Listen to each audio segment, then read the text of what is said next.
Welcome to Ghostly. Rebecca, I heard a story about you going to a barbecue place. Okay, so I told you that story not so you could share it with the world. Well, I mean, the world being our fans. I guess they're our friends too, huh? Yeah, right? Well, very classic Rebecca story. Like seriously, this kind of thing happens to me all the time. Oh. So I went to this restaurant and I don't know, like it was a place where I used to live and a restaurant I used to go to. And I kind of got confused once I got off the expressway where I was exactly. And I was just following the directions on the GPS. And I thought it was taking me to a different location. And I was like, oh, they moved. Like it was close, but that they just kind of moved down the street or around the corner or whatever. And I was excited. And I thought the building, I was like, wow, it looks bigger outside. But then I went inside and it was like, oh, this looks really the same. They just kept it all the same. And then as I was leaving later, I realized, no, it's the exact same location, the exact same building. Wow. And I was just an idiot. Well, good thing you didn't tell anybody your feelings when you were there. Yeah, no, I absolutely talked to an employee and was like, yeah, I was at your old location. Like, this is so great. And he was like, well, we have a location downtown. Like, he was so confused. Luckily, he was a very, very nice man and did not bother to didn't correct call you me out, or be like, we've never moved. Like, oh my God, I can't. Classic Rebecca. Classic Rebecca story. Like, yeah. Yeah. See, don't you feel better now that you shared that with the world? Sure. Well, I wanted to say that I'm really excited about Elgin Fringe Fest. How about you? Yeah, Pat, I am very excited for Fringe Fest. It's getting closer, so we're going to have to start buckling down, getting ready for it. Oh, yeah, definitely. So it's going to be September 14th at 6 p.m. at the Blue Box Cafe. That's in Elgin, Illinois. Yes. For those that are like Elgin, North Dakota. Right.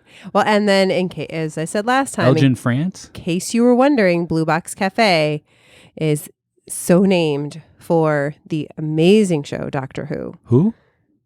The Doctor. We did this all before. I know exactly who you're talking about. I am playing that up. That's the joke. That's the joke of the show. Whoa, Scooby-Doo.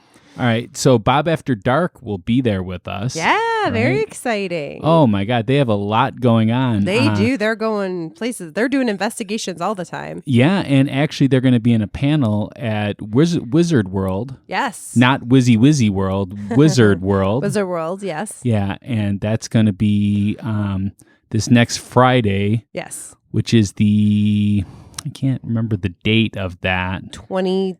23rd. Yes, nailed it.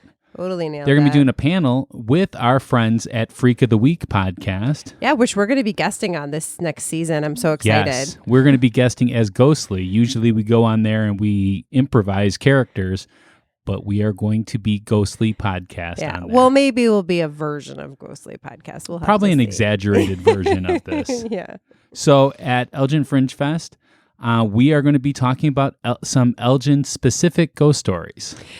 Yes. Now, we haven't talked about this, but I do think that there are several really scary things about Elgin. One of which is that there is a mental hospital in Elgin. Oh, so well, let's not give too much away yet. Okay, because we want people to attend. But even if they can't attend, we'll put out that as a bonus episode or some kind of other episode in September sometime. Definitely. Oh yeah. So I mean, we want you to come, but if you can't make it, it's okay. We understand if you're in California, for example. Yes. And you can't make it here. I mean, I don't see why they wouldn't. You never know. I mean, it's possible. Right. That they might not be able to make it. So in that case, now you're not going to get maybe everything that's at the show, but we'll give you as much as we can. And for those of you that don't know, Rebecca and I belong to a local theater company, right, called Memoriam Development. Mm-hmm. And they have a couple of shows at Elgin Fringe Fest too called In Memoriam. Yes. And another one that the name... I'm going to say it's unfreaking relatable. Unfreaking relatable. Yeah. I mean, it's spelled UNFXXXING. Keep going with that. ABLE. Yeah, whatever. REABLE. Whatever it is. Yes. Yeah. And, so we're going to be hanging out that weekend. So in other words, it's, if you don't get a chance to see us, if you can't come to our show at 6 p.m. on the 14th, we'll be there on Thursday, maybe Friday for sure. Yeah. So, and actually Saturday, if you stick around after our show, I'm going to be playing some guitar during the In Memoriam show.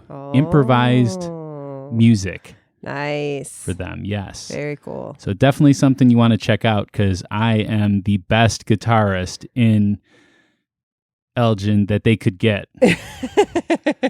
for that day. Yeah. That said yes. There you go. Yep. Yeah. That's good. Well, and we haven't mentioned it, but we might have a special guest at our another special guest that we haven't even announced yet at our show. I'm not going to go into more on that because I don't want to jinx that and it might not happen.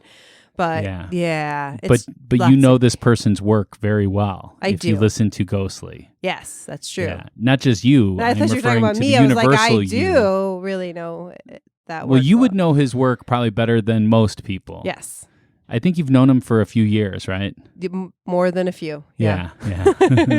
All right. So sadly, I think it's time to go over the polls. Why so sad? This time I'm not feeling it. All right. Well, our question from the last episode was, does Marie Laveau, the Voodoo Queen, haunt New Orleans? 62% of votees said yes, she does. 38% said no, she does not. Well, it was pretty close, though. I would say. It was like a landslide at the beginning, and then it definitely kind of evened out a little bit more. And we've been posting a lot about this episode, so I think it kind of buried it because we didn't get as many votes as what we've had in the last couple of episodes. I mean, still pretty good number of votes, though. It was decent number, I would say. So, yeah. Just, believers, Team Believer 1, hashtag Team Believer 1. Yeah. I'm just letting you know that. I mean, you guys did, and I love that you guys won because that's what makes this a show, right? Right. It's like you don't know. It's like if we didn't have both sides or all three sides with hashtag Team Tweenie. No, not the name. Hashtag I'm not sure. Hashtag it's depends. Team. It has to be team in front of everything. Hashtag Team it depends. Hashtag Team I'm Tweenie. Hashtag Team open-minded. Okay. Maybe we'll have to do a vote. I don't want to be called a 13-year-old. That's not I'm sorry. a thing. I don't want to upset you or anything. You seem really agitated by this. Kind of like when I talk about orbs. Yes. Wait, are there any orbs in this episode? Not that I know of. Okay. Wow. Yeah. Although we might see some as we record this, though, right? It's always possible. All right. So I think we really should just get into the episode. Yeah, we have a really long episode. And we decided to switch up the format a little bit for this episode because of how many topics we have to cover. Mm-hmm. It's really going to be a big episode, so we're hoping to get it all into one. We're hoping. So I just want to point out, I'm not going to be doing like a big ghost story. I mean, I will be doing that in the future. It's not going away. It's just today, because we have so many different things, I'm going to be kind of filling in the ghost stories. There's too much real stuff to put your make-believe ghost story in there. So I'm going to be putting real ghost stories in as we go. No such thing. Yeah. Okay, so the 27 Club refers to a lot of artists that have died at this age in the last 150 years. It's not just musicians, but it is mostly musicians. The question we are exploring is whether or not there is a death curse for artists that cause them to die at the age of 27. Yes. So that's kind of, we're going to be telling some example stories today, but that is the overall question as you're listening to these stories. Is this because of a curse? Yes. What happened with them? I mean, I'm not saying yes, it is because of a curse. I'm saying yes, that is the question. Let the record show. So although the 27 Club was something that people talked about before Kurt Cobain, especially after Brian Jones, Jimi Hendrix, Janis Joplin, and Jim Morrison died very close together, It really gained a lot of notoriety after a statement from Cobain's mother. Now he's gone and joined that stupid club. I told him not to join that stupid club. So, do you have anything to add to that? Yeah, well, just that. So before Cobain, people definitely talked about the 27 Club. Like after those 4 big deaths plus more, all within a short time frame, there were a lot of people that all of a sudden started to take note. Like, wow, 27 seems to be this age where people die. But then I think kind of some time passed and maybe there weren't a lot of major deaths. And then all of a sudden Kurt Cobain happened and it was like this big deal again, and it was kind of like, wow, this is intergenerational. It's not just this like one freak thing that happened. Just for the record, first of all, there were several deaths that happened after Jim Morrison and before Kurt Cobain. So yes, I know. In that span, but they are lesser known than those people. But there's been a lot of discussion surrounding if she meant specifically the 27 Celebrity Death Club or a club of musicians that committed suicide or even within their family. Because there was people that committed suicide the exact same way that Kurt did. Gotcha. But we're going to talk about that. Also, I want to say that the 27 Club is also known as Forever 27. Okay. Yeah, so it has a couple different names, but it all goes over the same thing, that these talented artists died at the age of 27. Yes. Robert Johnson is one of the first to enter the 27 Club. It didn't start with him. There were a couple before him, but a lot of people see him as the start of it. Yeah, I mean, the people before him were like classical music musicians. Yes. I mean, they were artists, though. I mean, they were artists, but like they were, definitely old-timey. Yes. Yeah. So we're going to go over, in this episode, we're going to talk about 7 of the most famous of the 27 Club. But in no way is this limited to just these people. Yeah. There's a lot of people in this club. So we're going to start off with Robert Johnson. He's a very talented blues man. Robert Johnson was born on May 8th, 1911 in Hazelhurst, Mississippi. Even though this is almost 50 years after the Emancipation Proclamation, Black people were not striving in this new world. They had a lot of trouble making a living that would put a roof over their families' heads and food on the table on a daily basis.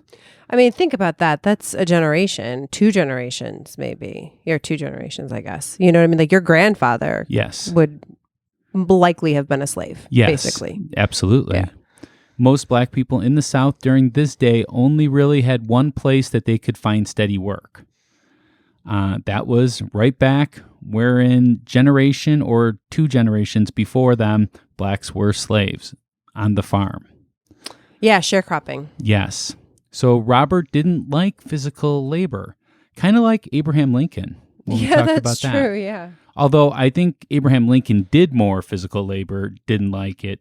Robert Johnson just kind of refused to do it. Yeah.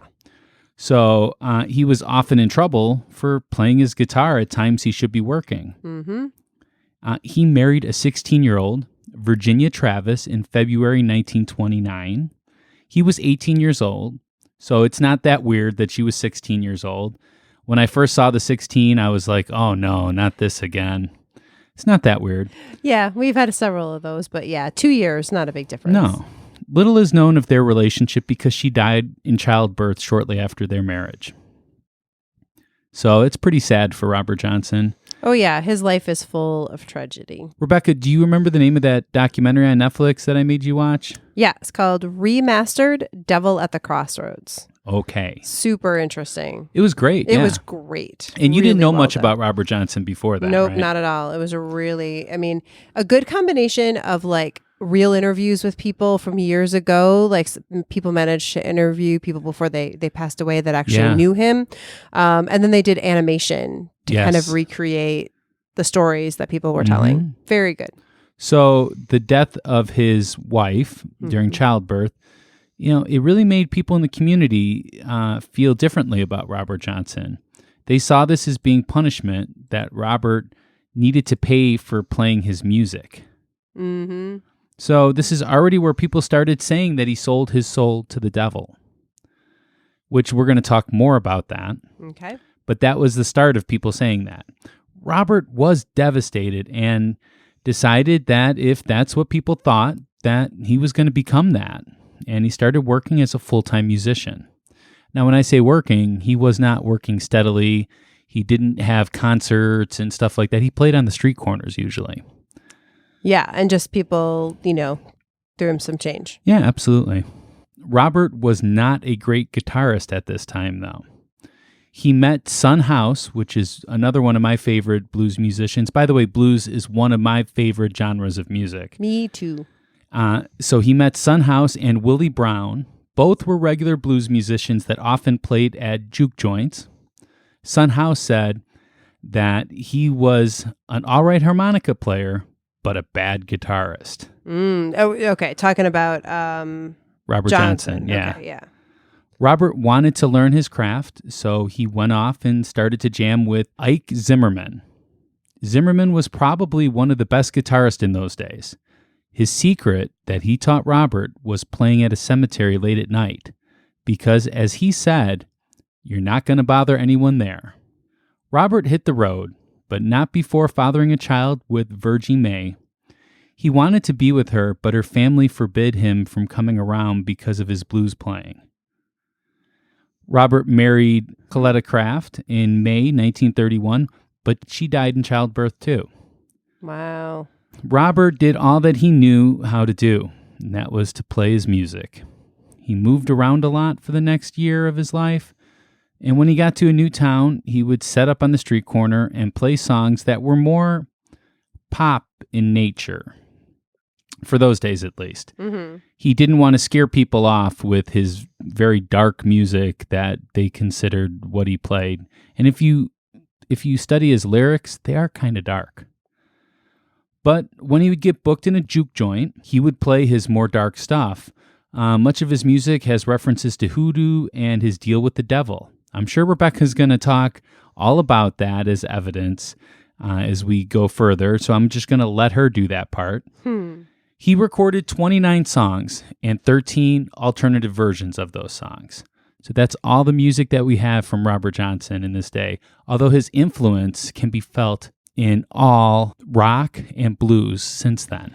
Absolutely. Again, if you watch that documentary, they go into a lot, or they interview a lot of very famous musicians. Yeah, like Keith Richards. Yeah, and then who talk about how much Robert Johnson influenced them. So if Robert's superpower was his amazing guitar playing, he had two weaknesses then, and that was women and whiskey.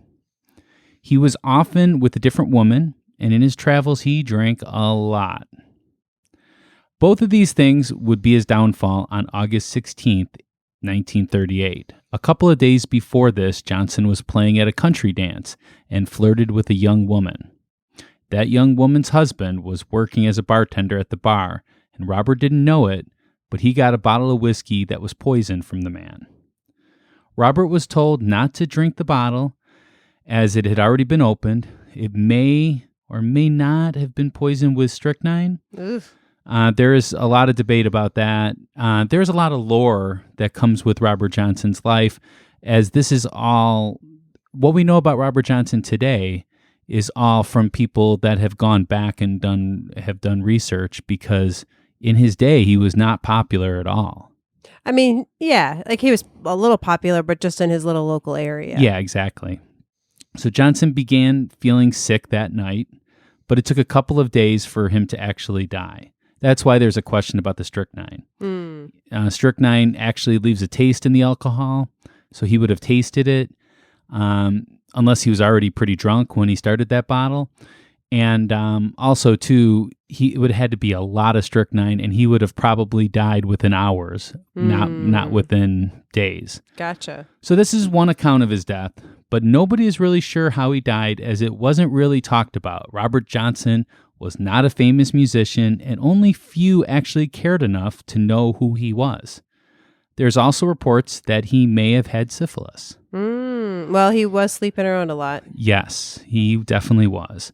So I want to bring up one more thing about this too. In 2006, a medical practitioner, David Conell, suggested on the basis of the photographs, there's only 2 known photographs of Robert Johnson that have been verified, but it shows Robert Johnson's unnaturally long fingers and one bad eye. That he says that Johnson may have had Marfan syndrome, which could have both affected his guitar playing and contributed to his death due to aortic dissection. Okay. Well, there's something for everyone to go look up. Yeah, right? So it's kind of, Robert Johnson lived a hard life for those 27 years. Definitely. Yeah. Yeah. And it's so sad because right after his death, or it was just like a few months in there where they actually they wanted him to play his music at Carnegie Hall. Yes. And he just missed that. Yeah, the guy that was like organizing it. This would have been, Robert Johnson would have been instantly famous. Famous, yeah. And people would have heard about his music, and he would have influenced a lot more musicians. Mm-hmm. But yeah, when they went to go find him, they found out he was already dead. So they actually brought a record player on the stage and played his music that way. And this was to show the evolution of music to jazz. Right. And it was, and again, big, rich or wealthy white people in the audience, and they loved the record. Yeah. But could you imagine if he had been alive, it would have been. Yeah. Well, the thing about Robert Johnson too is that he made some recordings of his music, as I had mentioned, but nobody had any money to really buy these. This was during the Great Depression. So nobody had the money to buy it. So they kind of just sat there, and it wasn't until the 50s and 60s that people would find these albums when they bought like big boxes of albums. Right. They would and just stumble upon it. That's how he was discovered by the mainstream. Yeah. Yeah. So, okay, Rebecca, what do you got for me? All right. Well, let's go into some of the more curse/ghosty stuff. So there's a popular legend which claims that his song Crossroads Blues speaks of his encounter with the devil. So you mentioned that his music was dark, and he tells this story of how he encountered the devil at a crossroads, and that he sold his soul to get this talent that he it's like he didn't have a great amount of talent, and then he goes away and he comes back, and all of a sudden he's this virtuoso doing things that no one else has ever done before. So the legend tells the story of Johnson taking his guitar to a crossroad by the Dockery Plantation in Mississippi, where he met the devil, who gave him the musical ability to become famous and successful in exchange for his soul, which the devil came and claimed when he died at 27. The weird thing is that there's kind of a modern part to this too. So this legend has kind of continued over all these years. So there's a story I found about how this curse still haunts the soul of Robert Johnson, and that people still believe it manifests today. This guy, Dr. Snake. I'll definitely put a link on Dr. online. Snake. And I like this because it connects to voodoo. Not Snape, right? No, Snake. Okay, so it wasn't the one from Harry Potter. No. Although I think he would have a lot to say. No, he would. So I like this, though, because it talks about voodoo, which is something that we talked about last time. Yeah, right? In our Marie Laveau episode. Okay, so this is Dr. Snake. He says that my voodoo mentor, Earl Marlowe, and I were both big fans of legendary Mississippi Delta bluesman Robert Johnson. We once went on a pilgrimage to what we believed was the crossroads, where he sold his soul, reputedly sold his soul to the devil in exchange for guitar prowess and fame. During our journey into the American South, Earl told me how certain hoodoo conjurers in the Mississippi believe that Johnson's ghost still haunts many country intersections in that region. If you are a musician and pass through country crossroads in Mississippi at the witching hour, you need to beware. Otherwise, Robert will take you by the hand like the Pied Piper and lead you down to hell. Earl added that the spectral Robert Johnson would then take you to the devil and try to trade your soul with him in a bid to get out of the bargain he made with the devil back in the early 1930s. But according to Earl, the devil is picky. He only accepts the souls of musicians with genuine star potential. Oh, that's not me. That's not me either. Mm-hmm. But you never know. Maybe we just haven't practiced enough. Oh, okay. He doesn't take amateurs or deluded wannabes. I'm a deluded wannabe. But if you got talent and charisma, it ain't safe to pass through a country crossroads at midnight in Mississippi, said Earl. Otherwise, Robert might just come along and try to trade your soul. Earl made it clear that this was a bad deal all around. You won't get nothing out of it, he said. No fame, no uncanny musical ability. You'll just be sacrificing your immortal soul to rescue Robert from his deal with the devil. Ooh, wow. Ooh. So it's kind of crazy. I just want to, one thing just to take away and put in our brains for the rest of the episode is this idea that the devil only cares about people that are virtuosos, that are really, really good. It's not about all musicians, people that, whatever, play music and earn some money, that it's about people that are really good at what they do.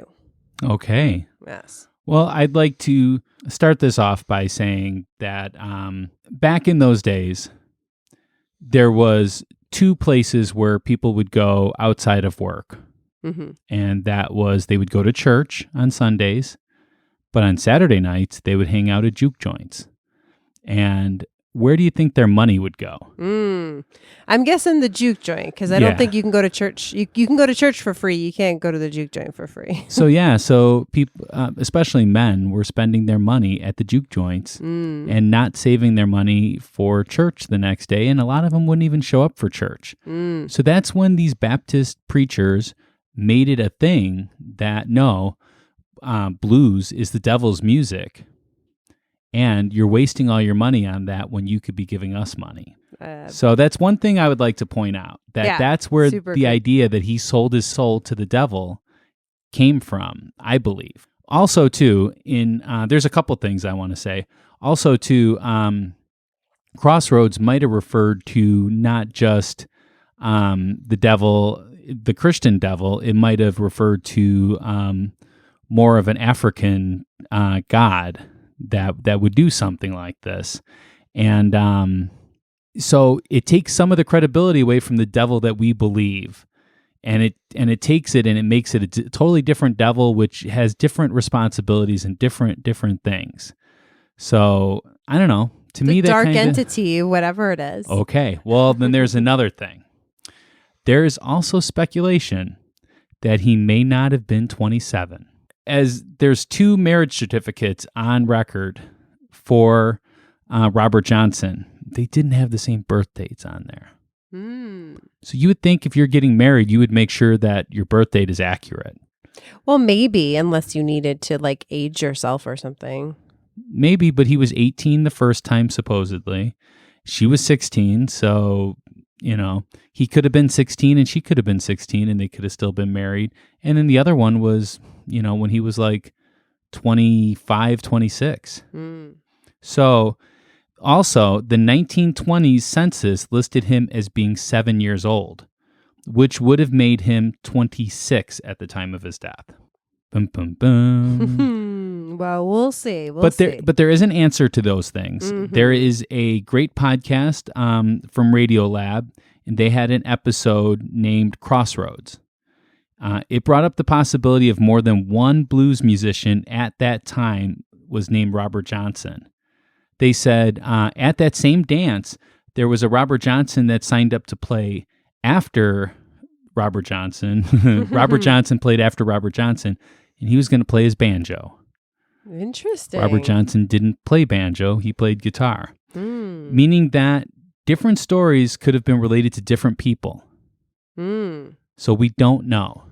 Yeah, I mean, that's true. I haven't listened to that. I love Radiolab. I've certainly listened to Radiolab before. I recommend it, but I haven't listened to that episode, which I will now have to do. Definitely. But I would say that the research from the documentary was pretty solid. And they even talked to his grandson and, played these interviews that they did, which, some things are always hearsay. And I actually think the The documentary comes down on the side of it being not so much a curse as a, just kind of a weird story. Well, he lived a really risky life back in those days. So, I mean, it could happen. So let's go over our rating for this. Okay. So how sure are you on a scale from 0 to 10? For Robert Johnson. Robert Johnson selling his soul to the devil. Or Robert Johnson dying of the 27 curse. Yeah, because those are slightly different things. So which one would you like to? So let's do the 27 curse. 27 curse. I'm going to give it a 7. A 7. Yeah. Okay, that's pretty high. I'm going to give it a 2. Okay, pretty low. Yeah. All right. Yeah, there's reasons for that. I'm Buddhist, so I don't necessarily believe in a devil. So selling a soul to the devil and the dying at 27, I mean, like what's going to really push me over is if there's somebody that we can talk about that I wouldn't see them possibly dying at 27. All the people I believe we're going to talk about today, no, that makes sense that they died early in life because they lived a very hard lifestyle. So that's what's going to put me over, just so you know. All right. Interesting. All right. Well, we covered Robert Johnson. We have 6 more people to talk about. Yeah. We definitely spent more time on Robert than we will on some of the others, just because we feel like, one, his story is the most interesting, and 2, people haven't heard about him. So he kind of needed a little bit more. Well, is there a tie-in that now you talked about where maybe it's Robert Johnson's way of bringing these people in to replace him so that he could finally rest in peace? Creepy. Find out more after this break.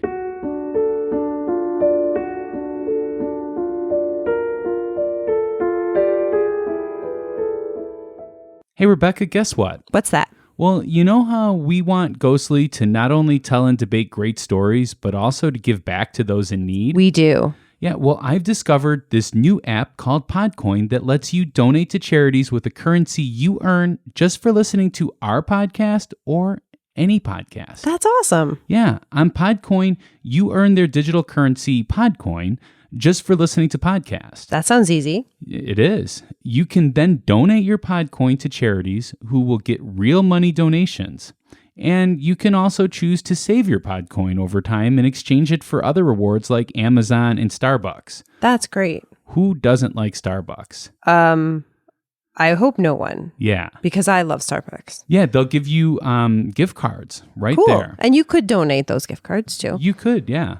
So download Podcoin in the App Store or in Google Play and use our special code GHOSTLY to receive 300 Podcoins just for checking it out. Awesome.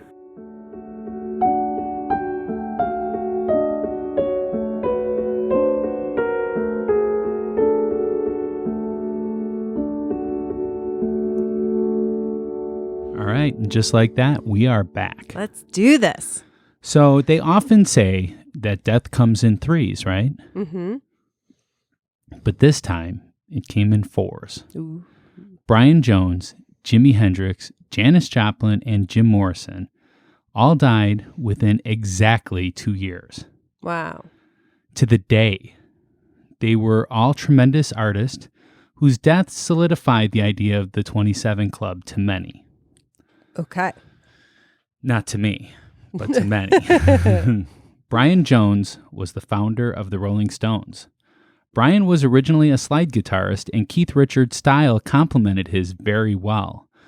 But Brian played a ton of other instruments too. I mean, I've never heard of someone that played this many instruments. Music was definitely his thing. He was gifted. He was a gifted musician. He played from keyboards to saxophone. I mean, I often hear of people that play guitar. They can play banjo, they can play bass, they can play a lot of different stringed instruments. But for him to go from keyboards, guitar, to saxophone, those are not easy. So you really have to know your music. Definitely very different instruments. Yeah, they are definitely. Yeah. Brian, like the other 3 in the 27 Club that we're going to say, had a major drug problem, though, towards the end of his short life. All of them had a very short life. Brian had wanted the band to be more bluesy. Brian is actually the person that turned Keith Richards on to the music of one Robert Johnson. Whoa, full circle. Yeah, right? Brian was asked to leave the Stones in 1969. Yeah, I guess his addiction was just getting... It was, but also crazy. he wanted the band to go in a much different direction than what they actually did. Okay. Brian Jones died on July 3rd, 1969 by drowning. Although members of the Rolling Stone believe he was murdered by Frank Thorogood, who was doing some work at Brian's property and was the last to see him alive, supposedly he confessed to the murders to the Stones' driver. Whoa. I want to have a driver one day. Yeah. That'd be nice. It would be nice. But then someone would have to confess to my murder then to them, so that wouldn't be good.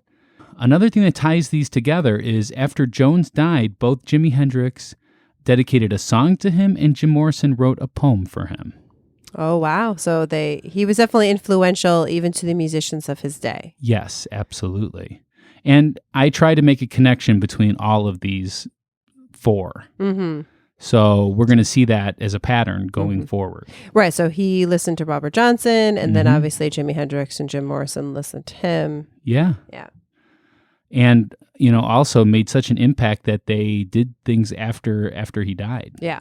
So that's my Brian Jones side. We're going to cover all of these four artists first, and then you can talk to us about that then. Yeah, oh, definitely. Like I said, they all kind of get grouped together a lot. Yes. So just brief histories of each of these. Yes. Yeah. Although they're all very different musicians, I would love to have seen them all get together before their 27th birthday and have a super group, a super rock group start, super rock blues group.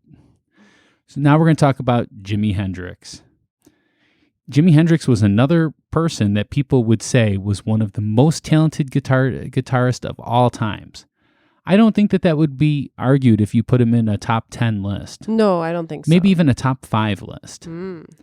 I know you're a big fan of Eddie Van Halen, as we've talked about. I do like Eddie Van Halen's guitar work, yes. Yes, so I mean, maybe you wouldn't see him as one of the best. Oh, no, I love Jimmy. I would prefer listening to Jimi Hendrix over Van Halen. Oh, really? So, okay. Yeah. So at the age of 15, he was majorly influenced by Robert Johnson. What? And used to listen to him a lot and try to emulate him and other blues guitarists.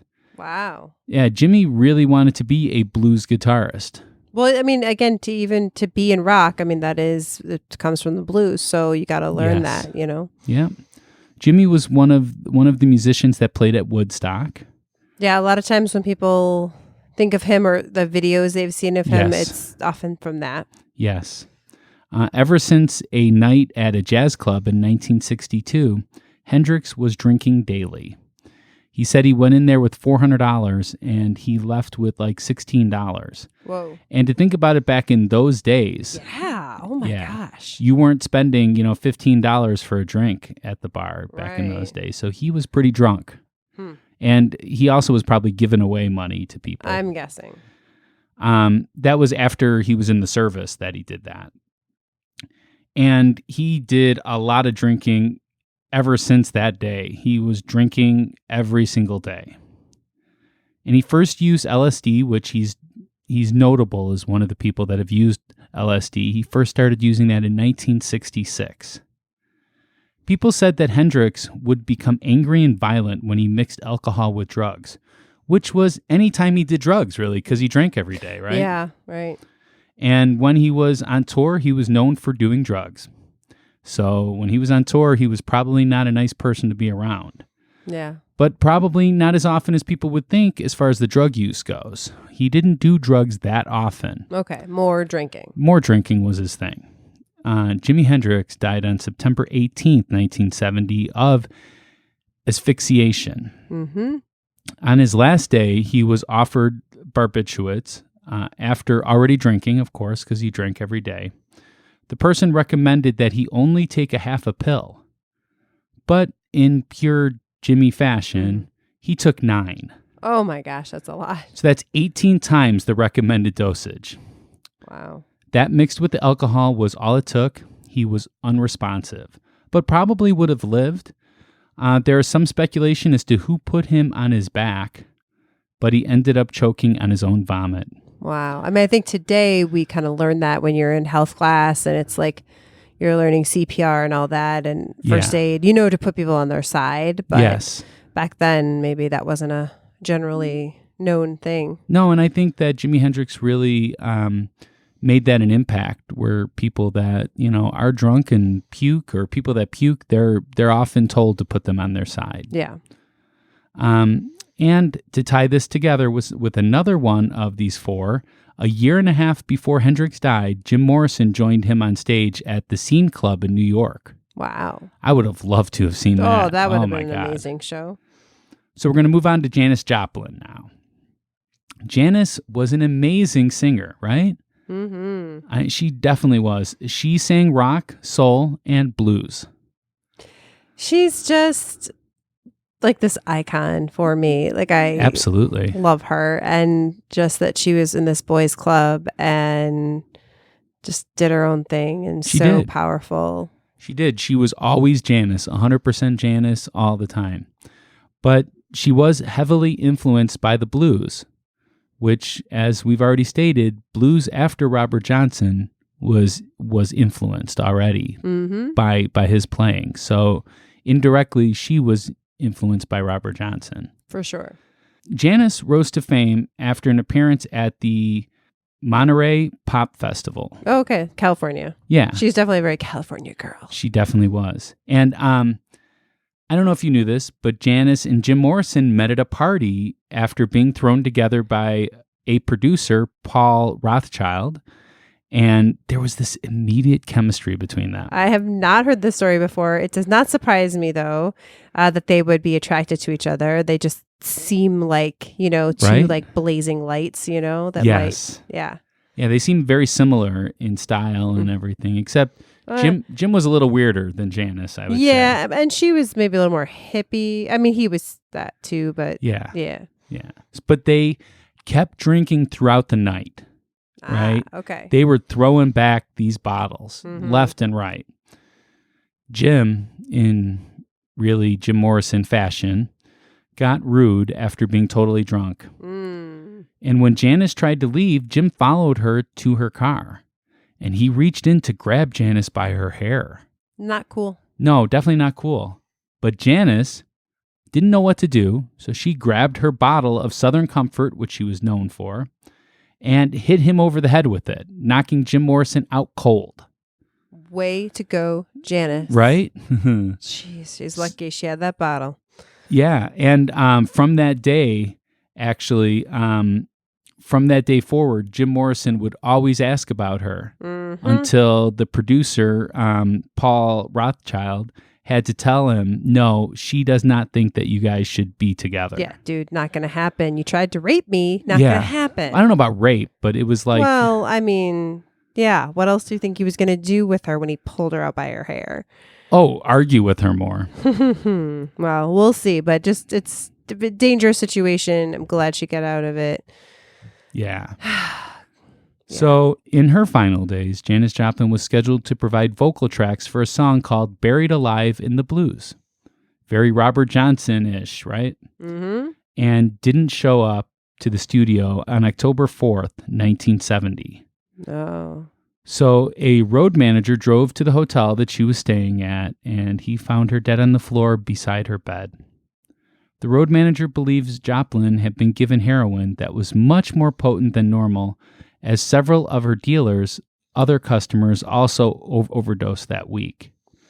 Yeah, I mean, that still happens today where, a bad batch of something gets out there and then all of a sudden a rash of people die, Yeah, I don't know, though, because this is just a thought that I have after going over some of the research, is that right before this happened, she was feeling kind of alone. And she asked for some friends to come visit her, and they never showed up. Yeah, I had heard about that too. And she was really this really affected her. In fact, when you think of Janis Joplin, what time do you think she went to sleep at night? Oh, probably pretty late, 2 a.m. 2 a.m, that would be a late night for us. For Janis, It would be probably the next day. Yeah. Probably was up all night. 6 a.m. Yeah. But she told the hotel manager to stop all calls at midnight, which for sure she wasn't sleeping at midnight. Yeah. So something about her death just kind of makes me suspect something else. Interesting. Yeah, I don't know. But Janis Joplin died on October 4th, 1970 of a drug overdose, probably heroin. All right, so that was Janis Joplin. Okay. One more to go through, and then you could do all your talking. I know you got something planned for all these four. So, Jim Morrison was a singer of the band The Doors and a poet and a jerk. Yeah, especially when he was drinking. But would you expect a rock star to be anything but a drunk and a jerk? Yeah, you can still be a gentleman. Maybe. Yeah. I would be, right? Well, I'm sure Jimi Hendrix was. Well, I guess I don't know. Yeah. Well, he was angry when he was drunk, too. Yeah. So when Jim Morrison was 4 years old, Morrison allegedly witnessed a car accident in the desert, during which a truck overturned and some Native Americans were lying injured at the side of the road. Morrison believed this incident to be the most formative event of his life and made repeated references to it in the imagery in his songs, poems, and interviews. Interesting. Yeah, and what was really interesting about doing that part of the research, I mean, I knew of that story, but his father actually was like, no, that never happened. He said, yeah, we did see some Indians that got into an accident, and yeah, a couple of them died, but yeah. What? Like, so he kind of confirmed Dad? it. Like, right? It's like, I mean, that never happened. I mean, maybe we saw some indigenous people get killed, but I mean, like, it didn't happen. Like, what? Yeah. That doesn't make any sense. Well, so he obviously he used the term Indians too. So yeah. So it happened, and you can't say what affects one person, is not to the length that he's saying that it affected him. Yeah. In his life, Morrison was sought after by many as a photographer's model. I could see that. As a confidant. Oh, okay. Interesting. As a romantic partner. And a sexual conquest. That I understand a little more. What? You have a thing for Jim Morrison? I mean, he is good looking. I guess maybe I have more of a Val Kilmer crush from the movie. Yeah. I listened to an interview about him gaining weight and stuff. Oh, weird. And he talked about, it was kind of funny in his interview because he talked about when he was in college that he was given meal tickets. And he felt that if he didn't use each one of these meal tickets, that he was being wasteful. Sure. So he made it a point to wake up every morning at 6:30 to go get breakfast. And he talked about how starchy the food was and stuff. And he's like, yeah, I would get pancakes and eggs and sausage and toast. He'd get like everything. And then he would go for lunch and he'd get, mashed potatoes and stuff. And wow. Yeah. And then he just kept talking about just how being fat is beautiful. Well, they call that the freshman 15. There's a name for that when you get to college. But most people don't go into it like expecting that. And he was like so happy. He wanted to gain the weight. Yeah, he was so happy that he weighed like 185 pounds because he felt that this was big enough to just knock people over when he walked by. I love it. I guess, okay, so he was a jerk. But I guess maybe he was also body positive to some extent. Right. At least for men. He said there's nothing wrong with being fat and that he finds it beautiful. Okay. All right. Although the women that he dated were not necessarily what I would call fat. Yeah. So I'm just saying. Just saying. People say that seeing the Doors live, they claim it was like flipping a coin. One side of the coin, you would see the most amazing show, and other times it was a complete disaster. And it all had to do with what point Jim Morrison was at. Okay. Where he was at, what drugs he did that day. Wow. Because, he did a lot of drugs. Morrison developed an alcohol dependency during the 1960s, which at times affected his performances on stage. He actually was put on trial because they believed, or the audience, maybe not the audience, maybe it was the police believed that he pulled a certain part of his anatomy out of his pants and showed the audience. Oh, yeah. I've heard that story. So he was put on trial for that, and that really hurt him. Oh. Like, one thing about Jim Morrison, he studied how to control an audience, and he would push them to the point where they were almost like riot. They were almost in a riot-like condition, and then bring them back. But when he was heavily sedated on drugs, he would forget to bring them back. Oh, okay. So they would be very angry at that time.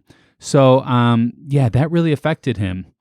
And right after the trial, he moved to Paris with his longtime partner of his, Pamela Corson. This was probably also to avoid the multiple paternity actions pending against him. So there's probably little Jim Morrisons running around there somewhere. Also, it was believed that he spent the time there to sober up and lose some weight that he had put on. Okay, so, all right. Yeah, so maybe he wasn't so body positive then. And he did the most unthinkable thing that anybody can do at that time, too. He shaved his beard. I don't remember him having a beard. Oh, he did, yeah. Wow. He had a beard and gained a lot of weight, and and that was a part of the Doors movie too. You know. Yeah. Listener note: if you don't remember, Pat has a very good sized beard. Oh, so, it's good size? Yeah, I would say it's a good size. You know, not like what's the guitar? Oh, ZZ Top. No ZZ Top level, but definitely not just a goatee. I mean, it's a beard. So I'm guessing to you it would be unthinkable. It is, yeah. To shave that off. Yeah, it's horrible. Jim Morrison died on July 3rd, 1971 of heart failure, possibly from a drug overdose as well. He was found by Pamela in their bathtub. There was no autopsy done on Morrison, and some people believe that he faked his own death. So he might not actually be a part of the 27 Club either. And he often said that he was going to do this. And he would call up his bandmates and say that he was Mr. Mojo Rising after he was assumed dead. And Mr. Mojo Rising is a name he came up with by switching around the letters in his name. So wait, are you saying that his bandmates claim that he did call them and say this after he died, or that that he told them before he died? He told them before he died. This? Yeah. Okay. He told them before he died that he was going to do this. Okay. But no, it didn't happen. So none of them have claimed. Maybe they just didn't want to reform the Doors, even though they toured as the Doors after that. Gotcha. So that's what I have. Wow. All right. Whew. Yeah. That was a lot of information. That was a lot of information. Sorry that, we had to wait until the end for you to talk, but now the stage is yours. Oh, thank you. So as Pat said, this is when the curse really took hold, right? So all of them died really close together within this few years. 2 years, right? Exactly to the day. Well, July 3rd to July 3rd. Two of them died 2 years apart. It was like the same day, right? July 3rd, but 2 years apart. Brian Jones and Jim Morrison died 2 years to the day apart. And Janis and Jimmy died like less than a month apart, I want to say. Yeah, I think so. So this was the moment where this is when the public took notice of the age 27 as a thing. And then obviously Robert Johnson kind of got pulled in later, but definitely a big thing. So with Joplin, it was pretty clear that it was heroin. The others, it wasn't always so clear. I guess with Jimmy, it was pretty clear it was the barbiturates, but it was also really wasn't just that. It was him choking on his vomit. With Brian Jones, obviously, as you mentioned, his bandmates have always thought it was very suspicious how he died. But what the thing was is that there weren't really autopsies done, except I think you said maybe for Hendrix.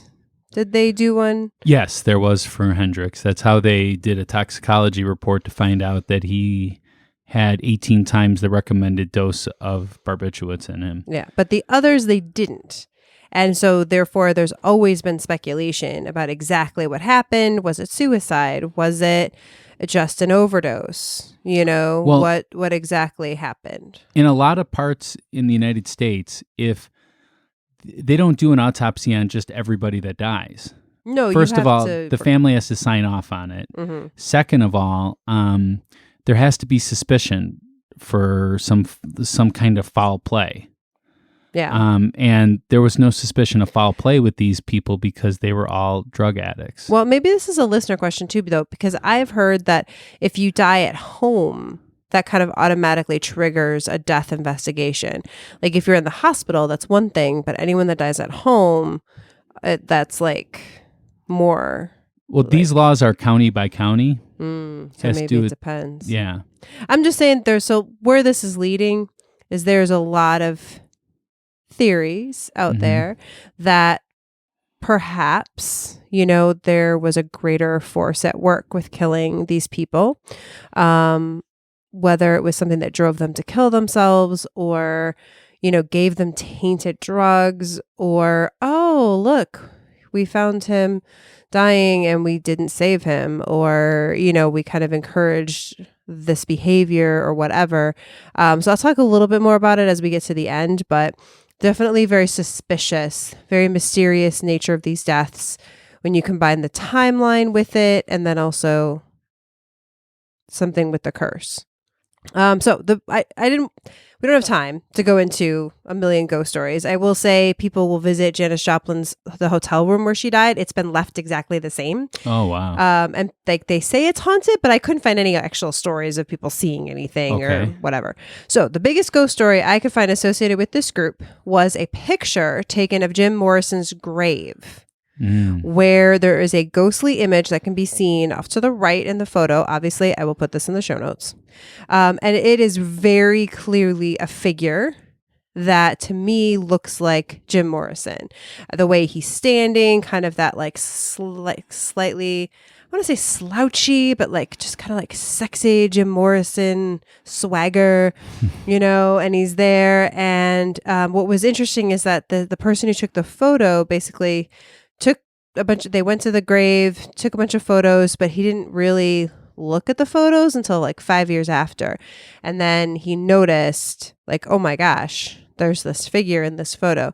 So he submitted it to a group to evaluate it. And they claim anyways, it's been tested and that it is a valid picture. It was included in a book of ghost pictures that are supposedly real. And to me, it looks pretty real. Okay, well, I would like to start this by saying when we talk about the show notes, not all these apps display the show notes the same, and you might not see the pictures that Rebecca's talking about. So in order to see the pictures, you can go to ghostlypodcast.com and then click on the episodes button right at the top and go to this episode, and you will be able to see the show notes as we refer to it. Yes. Although some apps are better with, showing all the pictures and everything, not all of them do. Yes, you can always go to our website for that. Absolutely. And then, of course, we have to bring up a ghost story. This is Ghostly Podcast. Absolutely. That's what we got do. a couple more coming too. So I have looked at this picture. Yes. And I can see a figure, but I can't see the figure's head or hair, so I can't necessarily say it's, Jim Morrison necessarily. But obviously it's some sort of ghostly figure. I don't know if I believe it's a ghostly figure even, because it could be a reflection. Now that surface looks to be very reflective. It doesn't look to be very matte. It looks to be very shiny. And to me, that looks like a reflection of somebody that was there. And of course, I mean, his fans are going to look a lot like him. What? Yeah. And he wasn't wearing like leather pants, which he was famous for in that picture. It looked more like jeans. I don't know. I was going to say, I think to me it looks like a t-shirt and the person's like got their arms out. I can see a head. But I can't make out like a face. No, but it just And I looks can't make like out the him. hair. And it's his so. grave. Yeah, but that surface looks very reflective though. It's stone. I don't think it looks very reflective. But it's like a marbly kind of stone where it could pick up images from something else. So yeah, it would test okay. And also too, we don't know about the development process. We don't know about what kind of camera it was taken on. Cameras really, they take a snapshot of what is actually seen at that very minute, but they can be influenced by a lot of different factors, whether it be dust on the lens, whether it be dirty cameras, whether it be that this was probably a 35 millimeter film, I would imagine. It was in the 90s, so probably. Yeah, so it could have had an overlay of a previous image. I'm not sure. Doesn't look like that to me, but we'll leave it up to the listeners. Yeah. As always. As I said, it looks very reflective, though. So I think we probably need another break. I think so. And then we are going to do the final two. The final two. All right. See you in a minute.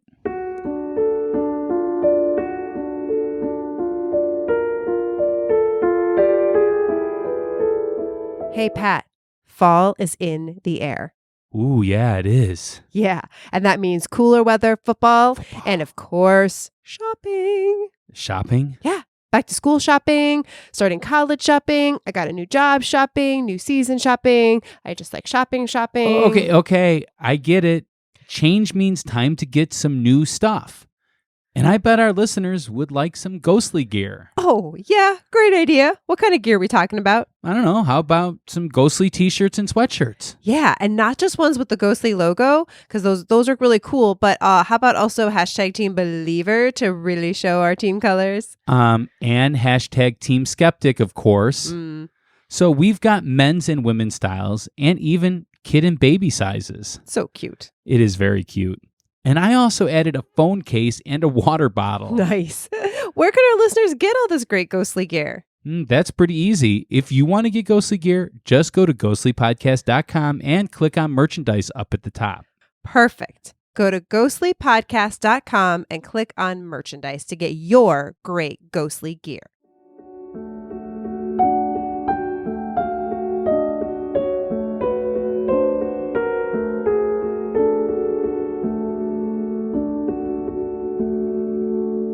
All right, we are back. Yes. So we're still talking about the 27 Club here. Ooh. And now we're going to focus on one of the more recent people to enter the 27 Club. This is not a club you want to be part of. No, definitely not. Yeah, I don't think that there's a waiting list for it. No. Well, no. So there were a lot of people that passed away after Jim Morrison and before Kurt Cobain. But we're going to focus on Kurt Cobain. As we said, we're going to focus on the more popular stories. But just keep in mind that they weren't all musicians. Even though the ones that we're talking about are all musicians, they weren't all musicians. There was even athletes that died at 27. Yeah, a lot of athletes. Not a lot, but a couple. Well, I would say it's athletes to me almost was like the second biggest group. And then there's artists and actors. So yeah, a lot of different people. But musicians do seem to be the biggest group by far. Yeah. So with Kurt Cobain, there's a lot that people already know about Kurt Cobain. A lot of movies, a lot of books, a lot of websites. So I'm going to focus on some of the details that kind of stand out to me in reference to this episode and things you might not know about Kurt Cobain. Okay. So Kurt was known for being one of the biggest grunge musicians and one of the first to break into the spotlight. He was not one of the first grunge musicians, but he was one of the first to break out. Oh, absolutely. I would say that he was one of the ones to make it more mainstream. Yeah. One of the ones. I mean, you had bands like Mother Love Bone that became Pearl Jam. Mm-hmm. You had Soundgarden. You had Alice in Chains and stuff like that are more grungy in nature that were around at the same time, if not before Nirvana. Yeah. But Nirvana was the first to really break through. Yeah. Kurt had a difficult time with the idea of fame, though. Throughout his entire life, he did things that would keep him from being popular. He was very countercultural, I would say. Yeah, that was something that was really... I was alive during this time. I was very... You were alive very during young, this? Yes. But I remember... Well, like 3 or 4 years old? Right, like exactly. No, but I do remember that it was very cool to be different. You know what I mean? Yes. Like it was like a thing where it was like you didn't want to like what everybody else liked. Like flannels were really out. But then all of a sudden, people were like, no, I'm going to wear them because they're comfortable. Exactly. And ever since then, I've been wearing flannels. Well, and there's like hair metal is amazing. And then it was like, no. Yeah, just all of a sudden, too. Yeah, it was very sudden. quick. So this idea of him being countercultural fit in really well with the very concept of grunge. Although he listened to and related a lot to punk, to me, it just seemed like, I don't know, grunge was just easier for him. That style, that attitude towards things was just more his liking and more countercultural, as we just said. Yeah, I mean, man, being a punk takes work, man. That's some effort. Yeah, right? So I have a story about how they came up with Smells Like Teen Spirit. Ah, my favorite. Yeah, the song Smells Like Teen Spirit came from his friend Kathleen Hanna of Bikini Kill, of course. Everybody knows Bikini Kill. Kurt was talking about anarchism and punk rock. They both fit really well together, you know. Hannah spray painted Kurt Smells Like Teen Spirit on Cobain's apartment wall. Teen Spirit, and I didn't know this, was the name of a deodorant. But Kurt wasn't aware of this. So he saw this as being a slogan, being like a revolutionary slogan and meaning to him. So he took that really to heart. That's so funny. So again, I was around at this time. Again, not, I was just, coming of age a little bit. And I used Teen Spirit deodorant at this time. Yes. And it was funny because I remember when the song came out, it was like, why is he writing a song about the deodorant? But it's so good, I don't care. Yeah, it was one of those songs that don't actually say the title within the song. Yeah, no. He never yells out, "Smells like Teen Spirit." Yeah, no. That was I remember my it was a impression. big coup because my friend found the lyrics to the song. Yeah. Because back then it wasn't like you just could go online and get lyrics to a song. And so I knew the lyrics. Yes. And I remember people got mad at me because I was like singing along to the song and knew the lyrics. And they're like, you're not supposed to know the lyrics. That's not cool. That's a very Rebecca thing to do. To be not cool? Yeah. No, to know the lyrics of a song and get people mad at you for knowing it. Yeah, well. You often tell me the lyrics I sing are wrong. You tell me the lyrics I sing are wrong sometimes. So, Kurt started many bands, one of which was a band called Fecal Matter. Nice, family band, which they wanted to do covers of Led Zeppelin, Ramones, and one Jimi Hendrix. Ah, there you go. Connection. The band disbanded in 1986 after being together for less than a year, though, as were many of the bands that he formed before Nirvana. Throughout most of his life, Cobain suffered from chronic bronchitis and intense physical pain due to an undiagnosed chronic stomach condition. Although there are people that debate that his stomach condition. Kurt suffered from chronic depression as well, and there was a family history of suicide, mental illness, and alcoholism. Kurt's first experience with heroin was in 1986. He used it sporadically until 1990 when he became a full-fledged addict. Cobain claimed that he was determined to get a habit as a way to self-medicate his stomach condition. It started with 3 days in a row of doing heroin, and I don't have a stomach pain. That was such a relief, he related. Although bandmates and people close to him say that, no, the stomach conditions came when he started doing heroin, where it's kind of common for people to throw up. I was just going to say, it would make more sense to me that you would get a stomach condition from doing he said hard drugs. But they said that he used that to be able to allow him to do right. heroin. But a lot of people obviously self-medicate with drugs. So, especially back then, you didn't necessarily, like, mental illness wasn't as well known and accepted, and there weren't the medications that we have today to help people overcome those. So you would pick your own medication. Basically. I'm not saying, I mean, he was a rock star, and that was something that rock stars did kind of back in those days. So I'm not arguing that. I'm just stating facts that I read about. I'm not arguing either. You're debating it, I think. No. In his final days, he had flown to Rome for medical treatment for his bronchitis and laryngitis. His wife, Courtney Love, woke up on March 4th, 1994, to find that Kurt had overdosed on a combination of champagne and sleeping pills. What a combination, right? He was rushed to the hospital and was unconscious for a day. After 5 days of treatment, he was released and returned to his home in Seattle, Washington. Love later realized that this was actually a suicide attempt. On March 18, 1994, Love called the Seattle police, informing them that Cobain had locked himself in a room with a gun and was suicidal. Although Kurt debated this with the police and said that he really wasn't trying to commit suicide, and the police eventually left. Now that we know what happened, this seems more realistic. Yeah. Love staged an intervention that eventually got Kurt into an LA rehab. But on April 1st, Kurt scaled a wall outside the rehab and took the next flight to Seattle. And on this flight, he sat next to Duff McKagan from Guns N' Roses. And Duff said that he knew something was wrong. Small world, man. It is, definitely. So nobody knew his whereabouts during this time after the flight and up until his body was discovered. Although there were sightings of him throughout Seattle. Interesting. And Love, I believe, was on tour at this time. So she hired a private investigator to kind of track him down.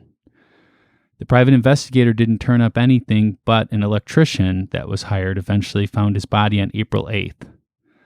At first, actually, the electrician did not think he was dead. He thought he was sleeping. Oh, wow. Although there was blood around his ear, and then he noticed that the gun was by his chin. And so that's what kind of alerted him. So officials say that he committed suicide on April 5th, 1994, so 3 days before that. A note was found addressed to Cobain's childhood imaginary friend, Boda, that stated that Cobain had not felt the excitement of listening to as well as creating music, along with really writing, for too many years now. It's like his note is very emotional. I mean, there's a lot more to it, or some more to it. So I remember, definitely check it out. I remember Courtney Love read it, and it was broadcast on the radio, and I listened to it, and I was really shaken up by it. Yeah, that was a crazy time. I remember that day. They did do a toxicology report, and it found that there were high concentrations of heroin and Valium in his system at the time. Dave Grohl said something really interesting about Kurt Cobain, and he said that he believed that he knew Cobain would die at an early age, saying that sometimes you just can't save someone from themselves. And in some ways, you kind of prepare yourself emotionally for that to be a reality. Yeah. So what do you have to say about Kurt Cobain, Rebecca?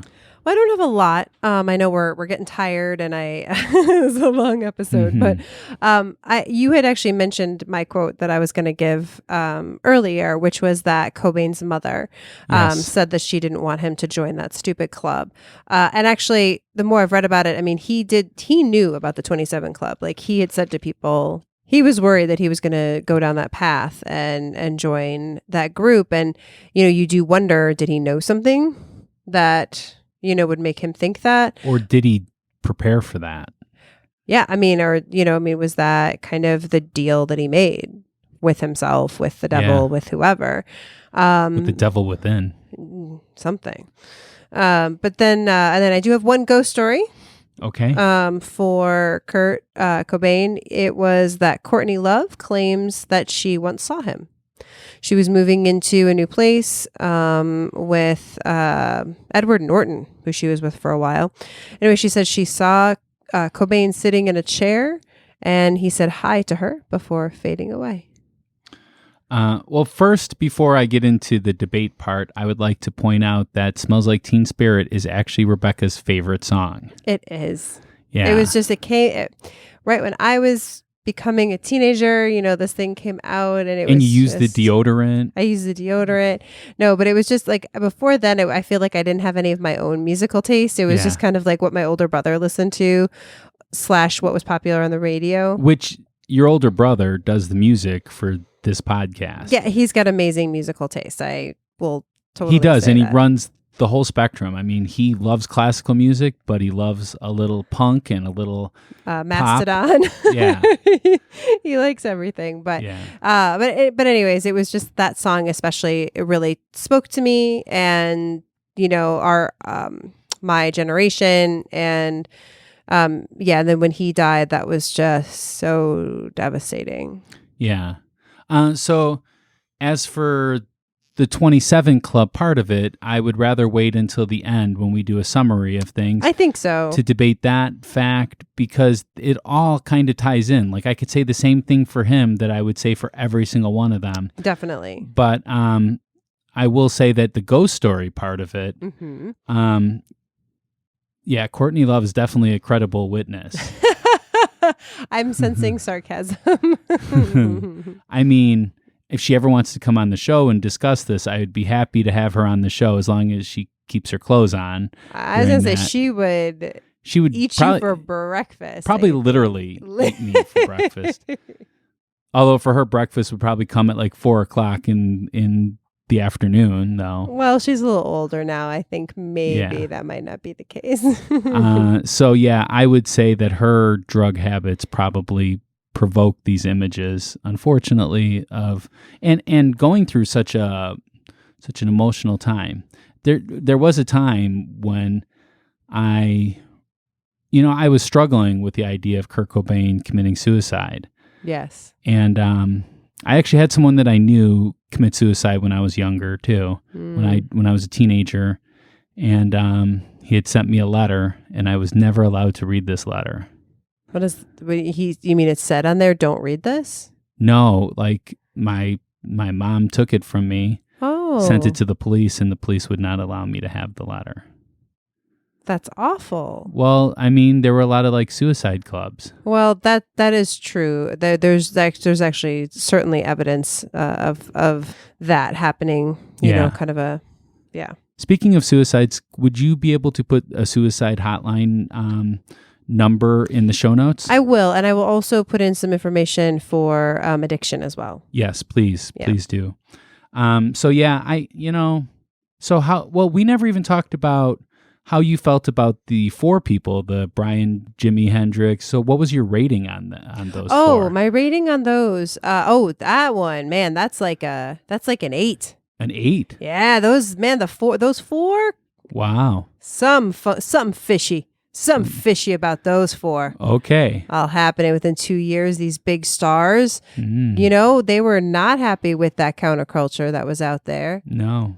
So what would you say your number is for the Kurt Cobain? Kurt Cobain is more of a 6 for me because he really was depressed and had tried to commit suicide before in his life.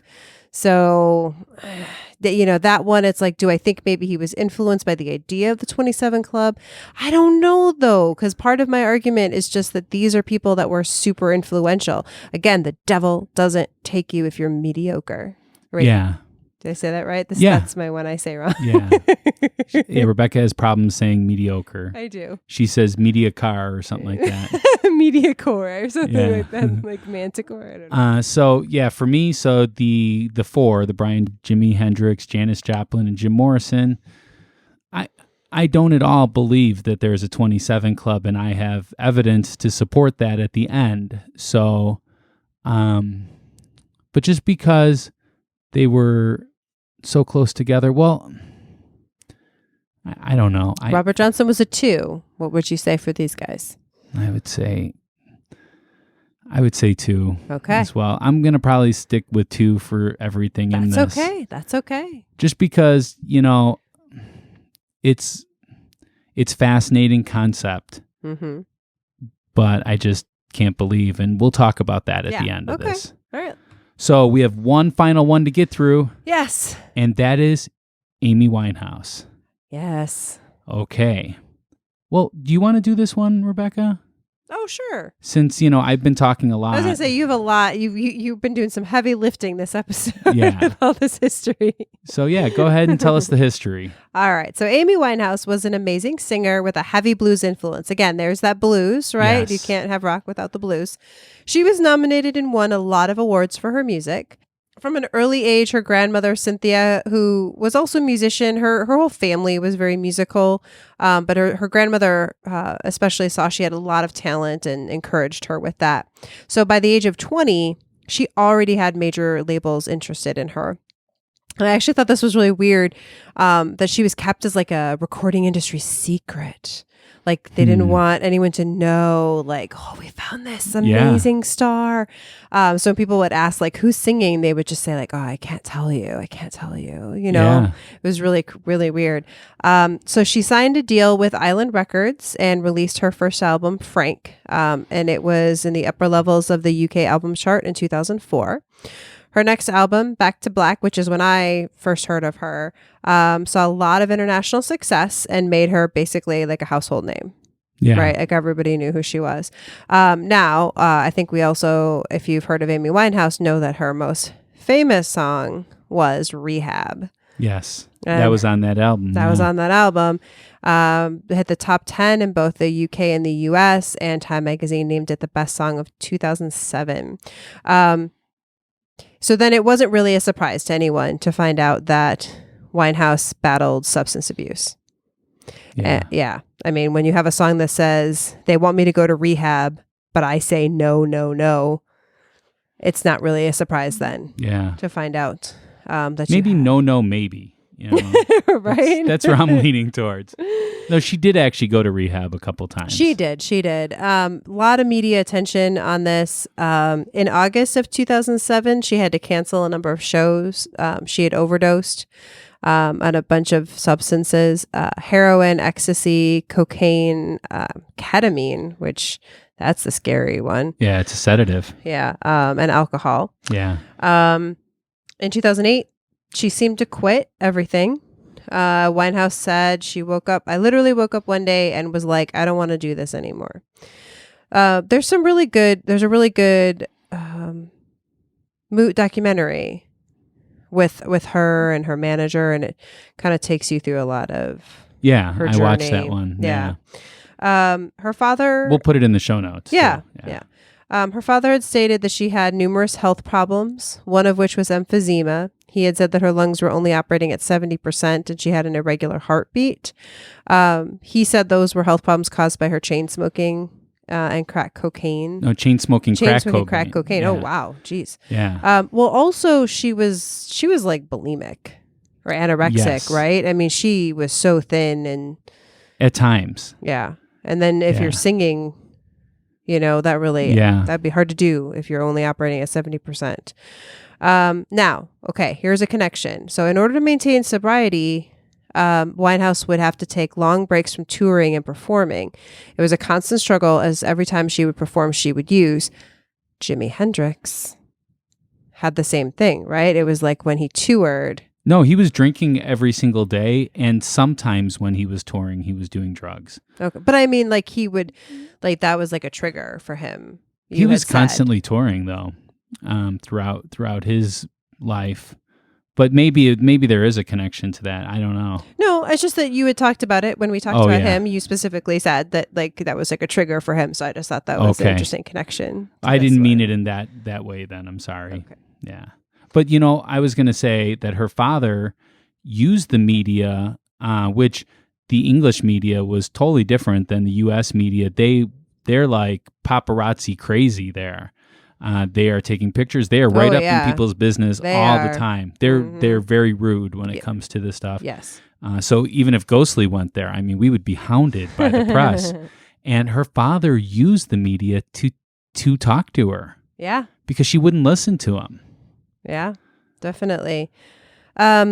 So that was 2008, right? That she was trying to be sober. Yes. By 2011, she had started to drink again. And of course, she went back because she had gone back into playing music and performing. She played 5 dates in Brazil in 2011 in January. And then in June, she started a 12-leg European tour. So local media described her performances as a scandal and a disaster. She was booed off the stage because she was too drunk to perform. It was reported that she was unable to remember the city she was in, the lyrics of her songs, or when trying to introduce them, the names of the members of her band. So, it's kind of clear to the public that things were going downhill for her. On July 23rd, 2011, her bodyguard went to wake her up at 10 a.m., but she wouldn't get up and was unresponsive. The bodyguard didn't think anything of this because it was kind of normal for her to sleep in. But when he came back again at 3 p.m., he noticed that she was in the same position. So then he went to bother to check on her, and she wasn't breathing. He called the ambulance, but it was too late. She was dead. Can I interject with something? There is a lot of speculation that the bodyguard was up to no good in this whole thing. Like, the bodyguard pressured her to perform, even though she knew that by performing, this was going to lead to her using again. And she didn't want to, but her bodyguard forced her to. And in fact, in the one concert that you were saying where she couldn't remember the lyrics to her song, she didn't want to perform that night, and the bodyguard forced her to perform. Yeah. I mean, it was... like, she was in no condition to perform. Right. Yeah, I do think that the outside influence certainly might have played a role in her death, especially, even the studios. I mean, who knows if the studio hadn't paid the bodyguard to make sure she went on stage. Maybe, yeah. Because again, they're losing money if she doesn't go out there. But the way I wrote up the notes kind of implies that the bodyguard was like the hero or something, like, is one that found her and stuff. Right. I just want to say, bodyguard might not have been that great of a person. Well, actually, I don't even think he sounds like that much of a hero either, because it's very suspicious to me that he saw her and was like, well, I mean, I just assumed, even though she didn't respond to me, I didn't bother to go check and make sure she was still breathing. Yeah, right. Yeah, very suspicious. The coroner labeled the death as a misadventure, which sounds to me like an accidental It's a overdose. very British thing to say, I would say. Yeah. Her blood alcohol level was 5 times the legal limit. According to the coroner, the unintended consequences of such potentially fatal levels was her sudden death. Yeah, and also her brother came out, and her brother does not believe it was necessarily the alcohol only. Her brother states that it's because she was bulimic too, and her weight was so low that the alcohol really influenced her, and she was probably drinking the same amount that she would normally drink. The bodyguard stated that it didn't look like she was drinking that much, but yeah. Well, no, when you're bulimic, I mean, your heart isn't strong. There's issues with your heart. So, that I could see. I mean, that happens often with heroin addicts too, where they get clean. And then if they decide to have that one time, they do the same amount that they used to do. Yeah. When they were at their height of their addiction. And that's what kills them. When they stop. Yeah. And then they go back into it. Right. It's a horrible. Yeah. Don't do drugs. Yeah. Nancy Reagan. Yeah. Channeling through me. Wow. Just say no. Just say no. That's a public service announcement by Rebecca. So you have some stuff to say about this too. Sorry to make you do all the work and then have to now tell your ghost story part of it. That's okay, not a problem. So like Kurt Cobain, there are people who claimed that Amy Winehouse was worried about dying early, and especially at the age of 27. Again, the curse at this point was a known thing. So it has to weigh heavily on you if you are a famous young person. It feels like, to me, that Winehouse was someone who might have been very affected by, I haven't introduced this idea yet, the idea of the Saturn return. Ooh, what's that? Ooh. So this is an astrological idea. It's actually you can find it in both Western and Chinese zodiac. With the Western specifically, it's about the idea that when Saturn returns to the same house that it was in when we were born, that this is usually like, they say it's 29 years, but it can be anywhere from like 27 to 30. At this point, we start to really question our move into adulthood, right? So for this first return. And then actually, if you make it past this first one, every 29-ish years, you kind of go through the same cycle again of questioning and everything. And honestly, what I read about Winehouse is really seriously at this point, she was at that struggle of like, what's next? Yeah. What do I do? Because this lifestyle isn't working for me. If I do this, I use and I get sick, and I feel like I've already kind of done a lot of stuff musically. What's my next step? Like, I don't want to just keep making the same stuff anymore. And a lot of artists kind of go through that struggle. And I think she didn't make it through that struggle. Yeah. So yeah, that's kind of my thing with her with the curse. It's a kind of a different idea to introduce in there. And then I just have one quick ghost story, because of course we got to have a ghost story. We are ghostly after all. We are ghostly. So similar to Cobain, Winehouse's dad. So not, she wasn't married, but her dad, Mitch, claims to have see her ghost. He says that she appears at the end of his bed, and doesn't necessarily really like say anything, but just kind of is there. He'll try to talk to her. And then also that she shows herself as a blackbird to him and to the rest of the family.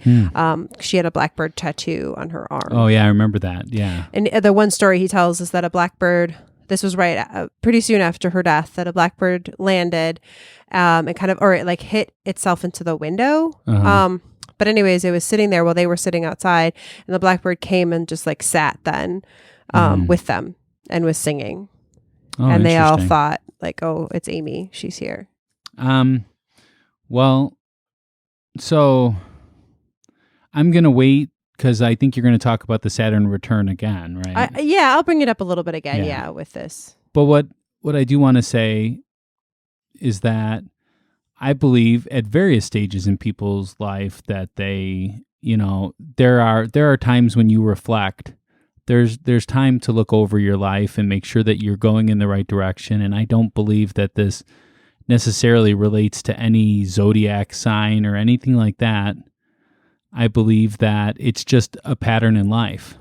Like every 7 years, you become completely different person. All the cells have died off. Right, yeah. Is it 7 or 11 years? Something like that. I don't know. That all the cells have died off, and you're a completely different person structurally, and that would lead to different, choices. And you have that time to reflect. So I don't believe it's an uncommon thing, even in science.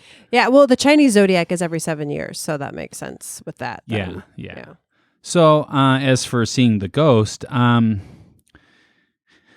believe when tragedy strikes and when somebody leaves us very suddenly like that it's often easy to take what's happening in the world. I recently had a death of somebody, and I did the same thing where I was like, and even though I'm a skeptic, I still was like, no, there's a hummingbird coming to me, and that means this, and that means that. It's easy to attribute these things to that kind of thing because we're mourning. It's part of the mourning process.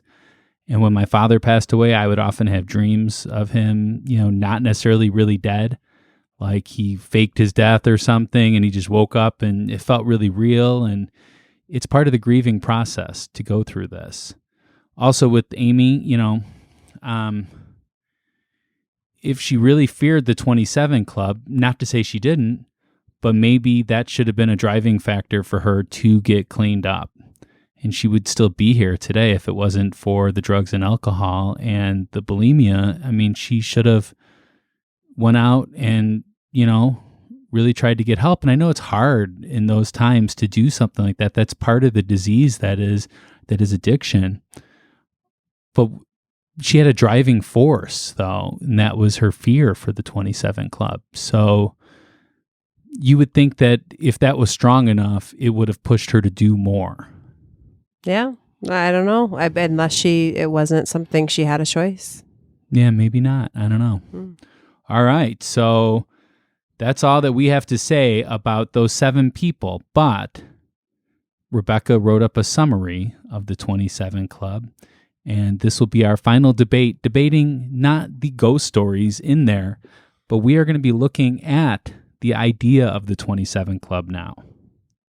So you ready? Okay, so we've told you the stories, right? As Pat said, of the 7 most well-known members of the 27 Club. As we also mentioned, there are many more members. If you look online, you can find lots of lists. I just wanted to mention a couple more that aren't musicians.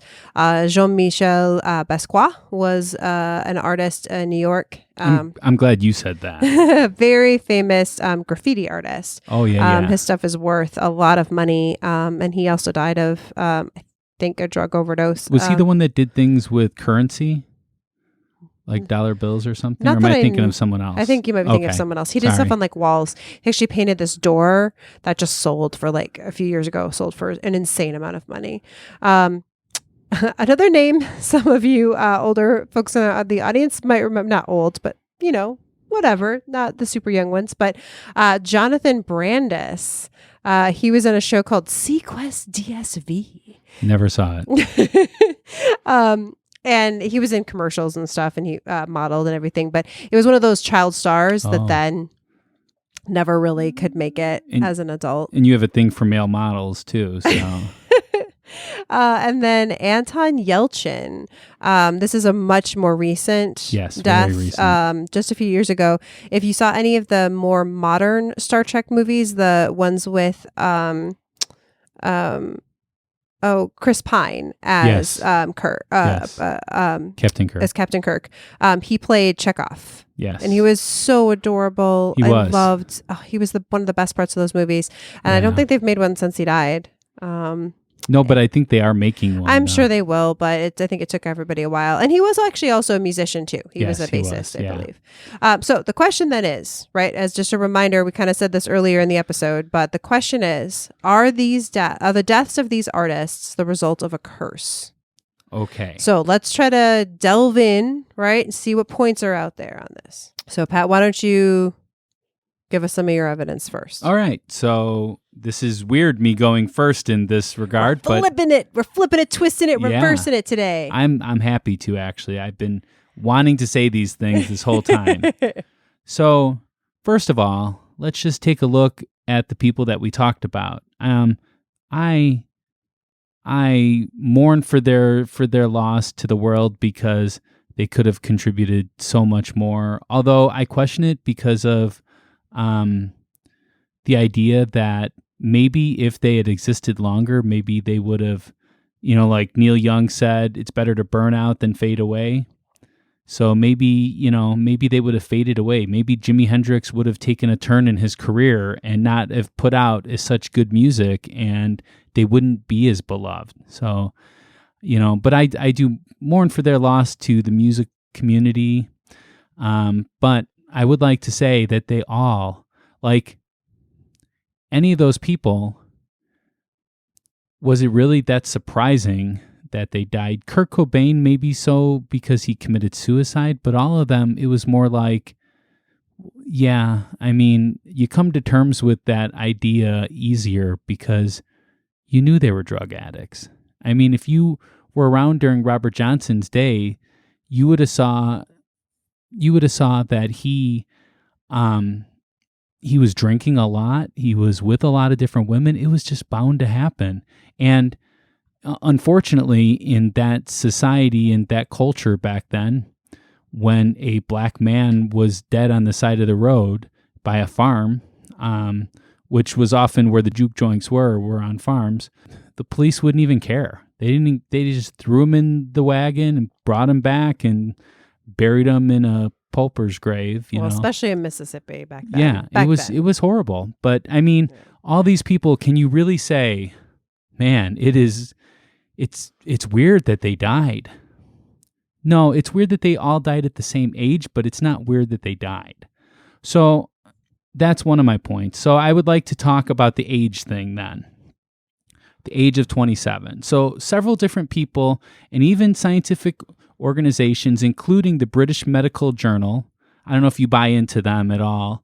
I get my weekly subscription to them because I always read everything the British Medical Journal has to say.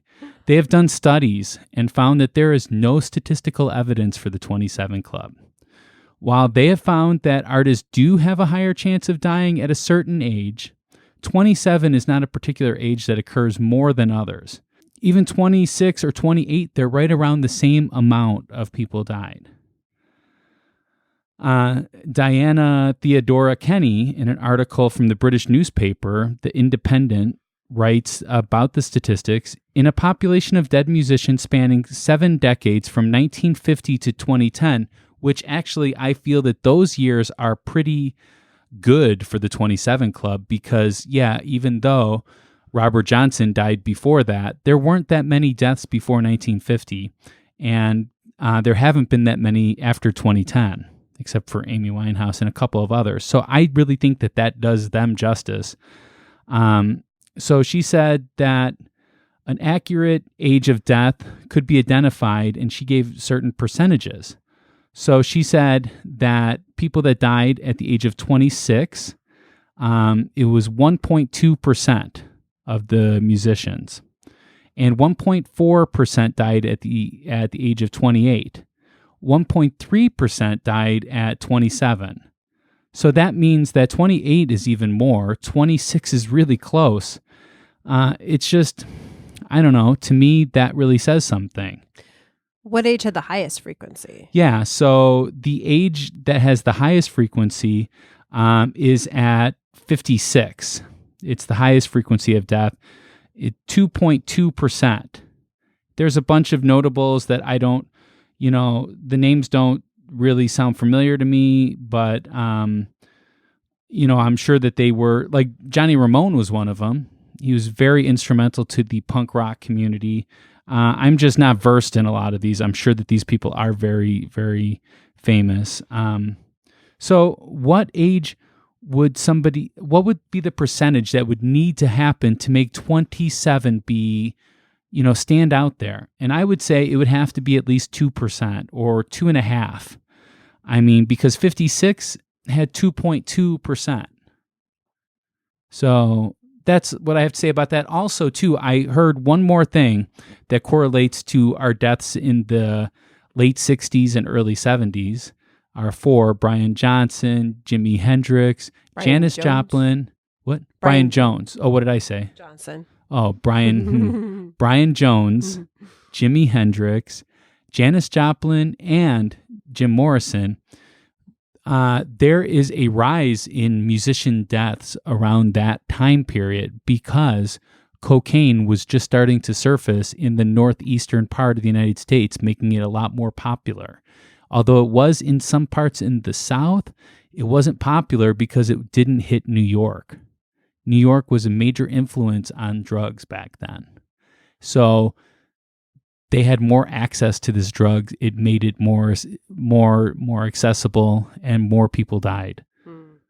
All right, sorry. That's what I have to say about that. So I will say, the statistics are obviously something that it's very persuasive sounding, right? But I do question things a little bit because I don't really know who's in the sample. Okay. Like how many people are we talking about? Like who did they choose to sample? Like how do you decide who gets to be in this club or not? Like as far as like who's a famous musician, how many records do they have to have sold? Okay. You know what I mean? Like how did they, like this happens, to be honest, actually more than we like to think with science, that scientists like to, you don't make money when you don't get published when your results show failure. So they will often manipulate the data so that the result is positive for whatever it is that they're trying to do. So I don't know, Yeah. I also wonder what the comparison is between the musician group versus the general population.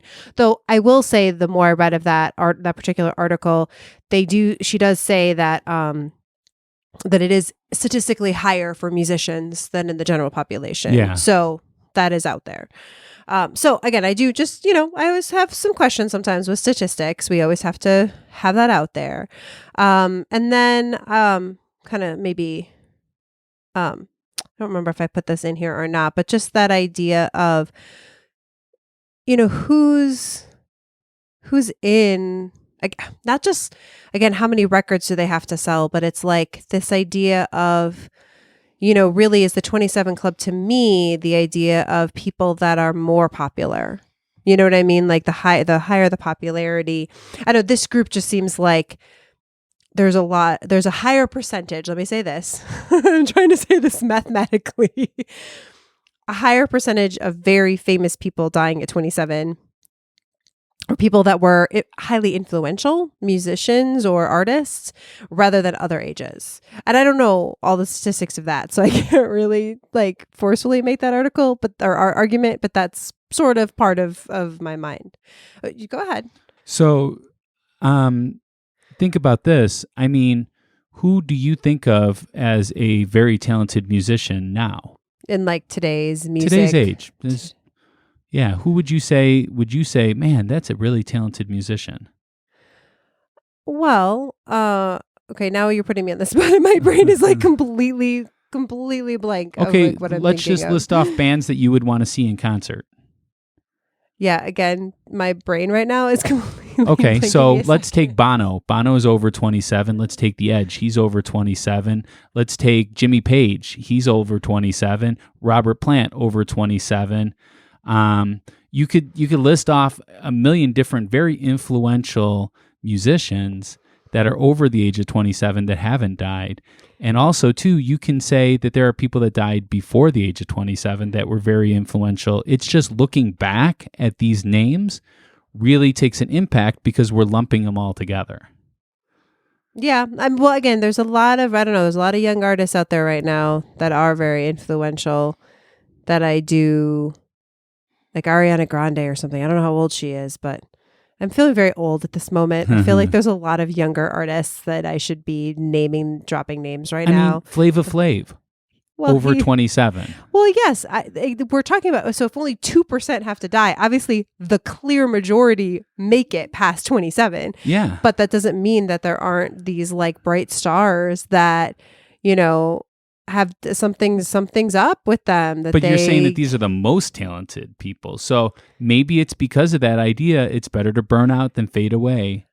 Maybe they were that great because they died at that age. Well, what I'm wondering though is like, so if you took just the group of ultra talented musicians and did the statistics for that group, as opposed to just all musicians.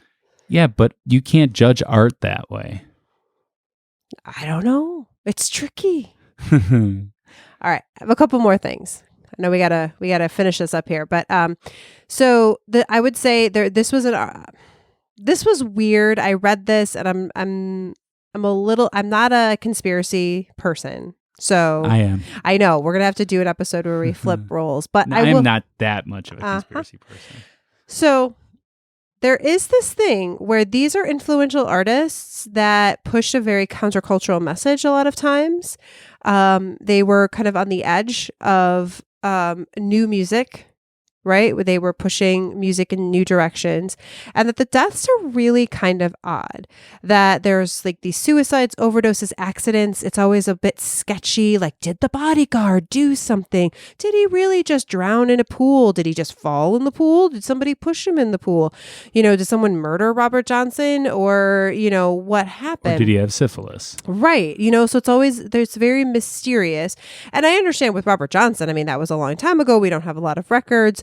But like modern day things, like you would think we should know this kind of information. And so it's always it's just a little weird. And so this one that I read, and I will put the link out on our show notes, but this idea that these people had connections that they shouldn't have had, or were influencing, again, the public in ways that the government or kind of the military industrial complex didn't like, and that maybe there was like a secret push to like get rid of these people. Which, I mean, I'm going to be honest, in the 60s, that kind of stuff happened. but I'm sure. I mean, Wait, Elvis. name Elvis one would tell you famous that. person. Name one famous president that died in the 60s from assassination. It never happened. No, I'm just kidding. Right. Anyways, but just I thought that was kind of interesting enough. I mean, I'm not going to give that a lot of credence because I do just think to some extent these are people that did this to themselves, and that there is this kind of natural curse that happens. But I'm throwing it out there because there is a lot of suspiciousness with these deaths. But all at the age of 27? Like they waited till they turned 27 to do it? That's when they were about to hit their peak. Oh, okay. Popularity. I don't know. Well, I don't know if you could say that, but anyways, it's out there. Okay. Okay. The other thing I wanted to mention is that it could be a naturally occurring issue with the idea of Saturn return. And this is where maybe the 27 Club, you could even expand it a bit to be the years around there. Like, I wonder, like, if you took 26, 27, 28 versus like 55, 56, 57, like if you gave it just a few more years, because both of those, by the way, are Saturn return timeframes. Because the second Saturn return is like your late 50s. So again, both times life changing. And, again, if you like made some promises that your body can't cash, right? Let's Top Gun this. That, that there's kind of this curse out there that, you're that something's going to happen to you. Well, you know what? The Saturn return thing, I'm just going to say that I'm going to stick with what I originally said when we talked about the Amy Winehouse thing, that there are times in our lives and they seem to correspond to different ages, especially like when you're about to graduate high school. That's probably going to be one of those times when you're going to be like, man, I really need to reflect upon my life and see what happened. The age of 27 is when people really start getting careers that they're going to want to stick with a little bit longer than just a year or two. They're not looking for temporary jobs. And, like for me, the age of 25 was big like that. I mean, I was like, that's when I was living on my own and stuff and, trying to figure out where I was. And actually I got married at 25. And divorced and remarried and divorced, but these are times when you reflect upon things that you've done in your life and you think about stuff. Like that to me doesn't seem supernatural or paranormal at all. Yeah, but we don't die. Yes, and most people don't. Even musicians, only less than 2% of them die at that age. But it's a higher percentage than the general population.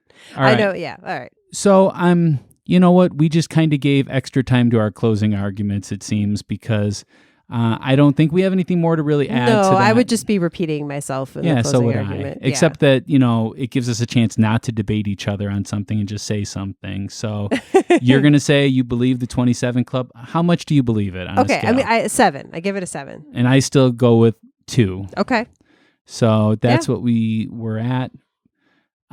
So we want to thank you guys very much for listening to this very, very, very long episode. Thank you for sticking with us. Yeah, I mean, absolutely. We're going to make this really short. Make sure you follow us on all social media at Ghostly Podcast, whether it be Ghostly Podcast on Facebook or at Ghostly Podcast on Instagram and on Twitter.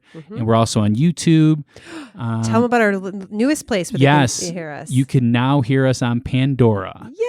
And you could go to ghostlypodcast.com/find us, all one word, that find us, to get a link to everywhere you could listen to us and all of our social media accounts. Yeah. I mean, like if you were thinking like, oh, it's so annoying. I always have to go to wherever to listen to Ghostly, but I really wish I could find them on something else. Yeah. Yeah. We're like there. Podcoin. Right. There's a Podcoin link right on the Find Us page. And if you can't find it that way, just go to ghostlypodcast.com. Up on the top, you'll see a Find Us button. Absolutely. So we want to thank you guys very much. We hope to see all of you guys at Elgin Fringe Fest. See ya. All right. Remember, stay ghostly. Bye.